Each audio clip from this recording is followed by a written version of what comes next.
বাহ বাহ বাহ বাহ, পাখি দেখি নিজে নিজেই খাঁচায় বন্দি হয়ে গেছে। আরে বাহ, সাহেব নামের গোলামও দেখি আছে। মিন্টু স্যার কই? মিন্টু স্যার আয় নাই? মিন্টু স্যারে ডেকে কোনো লাভ নেই। ওই সাহেবের বেন্দা ফেল।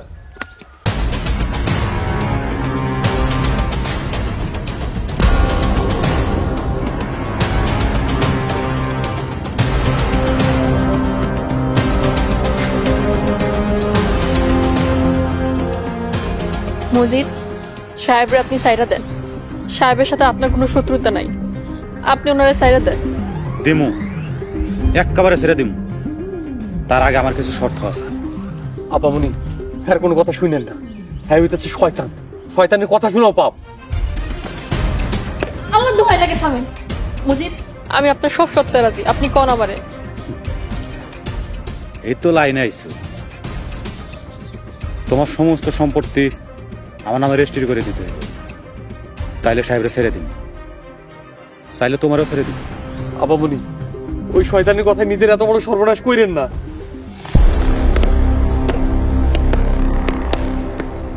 থাম সাদিয়া, রেজিস্ট্রি অফিসের লোককে খবর দিই, রেজিস্ট্রিটা হয়ে যায়। কি বলো?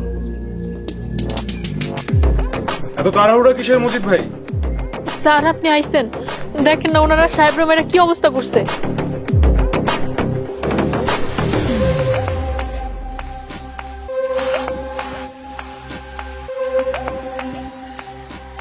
তার মানে আপনি ওনাগোর সাথে হাত মিলাইছেন? হ্যাঁ, হাত মিলিয়েছি।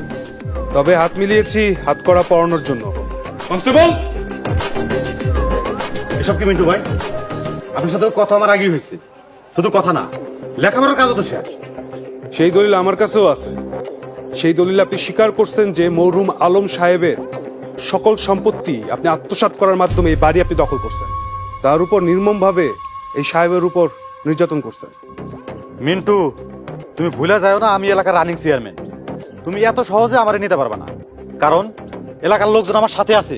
তুমি নিজেই বিপদে পড়বা। চেয়ারম্যান সাহেব, আপনি অনেক অন্যায় করছেন। এই এলাকার মানুষের প্রতি প্রচুর নির্যাতন করছেন, জুলুম করছেন। এই এলাকার মানুষ আপনার বিচার চায়। আপনি একজন জুলুমবাজ, আপনার বিচার চাই। অফিসার, আপনি আইনের ব্যবস্থা নেন। ইমাম সাহেব, এখানে প্রশাসনের লোক আছে, আপনারা কেউ আইন নিজের হাতে তুলে নেবেন না। আপনাদের উপর যে ধরনের জুলুম অত্যাচার হয়েছে সবকিছুর মামলা করবেন এবং মামলার উপযুক্ত বিচার পাবেন, আমি আপনাদেরকে কথা দিচ্ছি। হ্যাঁ হ্যাঁ, আমরা আদালতে মামলাও করব, সবাই মিলে সাক্ষীও দেব। এই সবগুলো থানায় নিয়ে যাও।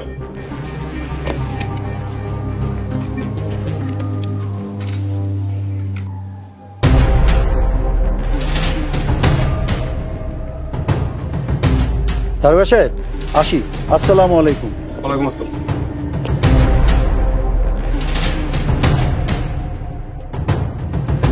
আপনার জন্য আমি আমার অধিকার ফিরে পেয়েছি। আপনার কাছে আমি চিরকৃতজ্ঞ, কিন্তু আপনার কাছে একটা রিকোয়েস্ট, ওই জানোয়ারটাকে কখনো ছাড়বেন না। চিন্তা করবেন না, আপনি থানায় মামলা করুন, পুলিশ আপনার পাশে আছে। পুলিশ আপনাকে সহযোগিতা ও নিরাপত্তা দুটোই দেবে। সাহেব। জি স্যার। তুমি তোমার আপামনির পাশে থেকো এবং আপামনিকে দেখে দেখে রেখো। স্যার আপনিও ভালো থাকবেন। স্যার না, বলুন মিন্টু। আসলে আমি যা কিছু করেছি রেসপন্সিবিলিটির জায়গা থেকেই করেছি। আপনার বাবা আর আমার বাবা খুব ভালো বন্ধু ছিলেন। তারা হয়তো পরপার থেকে আমাদেরকে দেখছেন, হয়তোবা তাদের ভালো লাগছে। স্যার, আপনার পরিবারের লেগে দোয়া করি। আপনার পরিবার, বাচ্চা কাচ্চা সবাই নিয়ে ভালো থাকবেন। আসলে তোমার আপামনির সাথে বিয়ে ভেঙে যাওয়ার পর আমি আর কোনো বিয়ে করিনি, সম্পূর্ণ ক্যারিয়ারে মনোযোগ দিয়েছি। তোমার দোয়ার জন্য ধন্যবাদ। মিন্টু, ভালো থাকবেন। আসসালামু আলাইকুম। ওয়ালাইকুম আসসালাম। আসসালাম। ওয়ালাইকুম আসসালাম। ভালো থাকবেন।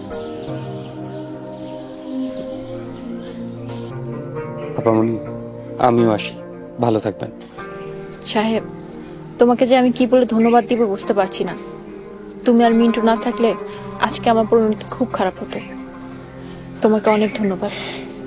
আমি হুজুরে কথা দিছিলাম সারা জীবন আপনার পাশে থাকুন। আমি আমার কথা রাখতে পারছি। আমার আজকে অনেক খুশি লাগতেছে। এখন থেকে লোকমান আপনার দেখাশোনা করব, আর কোনো কিছু দরকার হলে আমার কল দিয়ে। সাহেব, তুমি আসলে একজন ইমানদার মানুষ। এখন তো আর তুমি আগের মতো নেই, তোমার অনেক ধন সম্পদ আছে। তুমি যেভাবে আব্বার পাশে ছিলে সেভাবে আমার পাশে থাকবে, এ কথা বলার দুঃসাহস আমার নেই। আব্বা ভাগ্যবান ছিলেন, কিন্তু আমি এতটা ভাগ্যবতী নেই। সত্যি কথা বলতে কি, তোমাকে বিদায় দিতে আমার খুব কষ্ট হচ্ছে। আমি আল্লাহর সামান্য একজন বান্দা। আপনার ছোট্ট একটা পরামর্শ দিই, আপনি আবার সব নতুন করে শুরু করেন, বিয়ে শাদী করেন, সংসারী হন। সাহেব, এখনো অনেক কাজ বাকি আছে, এখন এগুলো করার সময় নেই। আমি এখন বিয়ে শাদী সংসার এসব নিয়ে ভাবতে চাই না। তুমি শুধু আমার জন্য দোয়া করো। আপনার মর্জি আপা। আসি, আসসালামু আলাইকুম। ওয়ালাইকুম আসসালাম।